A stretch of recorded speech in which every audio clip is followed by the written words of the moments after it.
Ти даде силна заявка, че си така по-добър по история. Да. Добре. Дай да започнем с нещо лесно.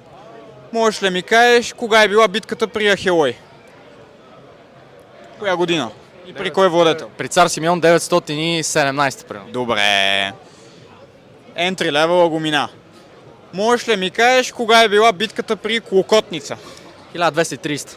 Кой е владетел? Цар Иван Сен II.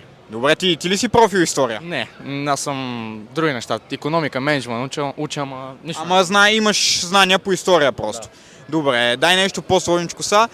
Можеш ли да ми избориш 10 владетеля от Второто българско царство? Да, мисля, че мога. Значи. Иван Сен II, Калоян, Петър, Така, изпускаш един от братята. да, другия, Асен. да, Асен. Значи, 4 си казал за сега. Иван Александър, Добре, 5, Иван Шишман, Иван Срацимир, 7,